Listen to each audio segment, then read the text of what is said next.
नमस्कार, मी प्रतीक्षा. DNA मराठीमध्ये आपलं स्वागत. गौतमी पाटील यांच्या हस्ते रौप्य महोत्सवी स्वर्गीय नितीन लहाने चषक क्रिकेट स्पर्धेचं बक्षीस वितरण संपन्न झालंय. नितीन व्यायामशाळा, कला, क्रीडा व सांस्कृतिक युवक मंडळाच्या वतीनं शिवसेना प्रमुख बाळासाहेब ठाकरे यांच्या जयंतीनिमित्त राज्यस्तरीय निमंत्रितांच्या स्वर्गीय नितीन लहाने स्मृतिचषक लेदरबॉल क्रिकेट स्पर्धेचं आयोजन सेलू शहरात करण्यात आलं होतं.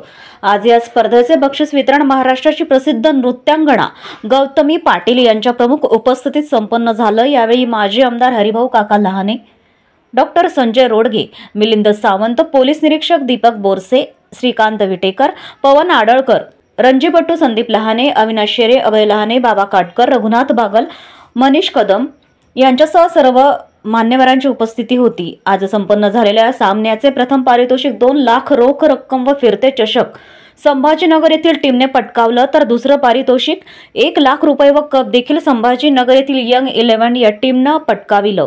स्पर्धेदरम्यान क्रिकेटचा सामना पाहण्यासाठी आलेल्या प्रेक्षकांसाठी प्रश्नमंजुषेच्या माध्यमातून सायकलचं बक्षीस देण्यात आलं, तर स्पर्धा यशस्वीतेसाठी स्वर्गीय नितीन कला क्रीडा मंडळाच्या पदाधिकाऱ्यांनी परिश्रम घेतले.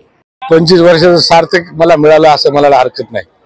जवळपास नॉनस्टॉप 25 वर्ष आम्ही ही टुर्नामेंट घेत असताना आज या 25व्या वर्षी एक सिने कलाकार, महाराष्ट्राची लावणी सम्राज्ञी गौतमी पाटील या येऊन आम्हाला खरोखर त्यांनी आमच्या टीम, आमच्या मंडळाला त्यांनी भेट दिली, त्यांनी बक्षीस समारंभ केला. यामध्ये आम्हाला 25 वर्षाचं फळ मिळालं असं म्हणायला हरकत नाही.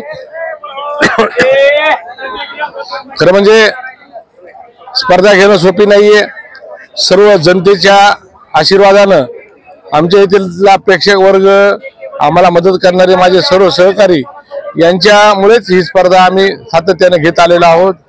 आणि खरोखरच स्पर्धा घेत असताना 25 वर्ष कधी गेले कळत नाहीये, समजलं नाहीये. एवढा उत्साह 25 वर्ष सातत्याने ठेवला.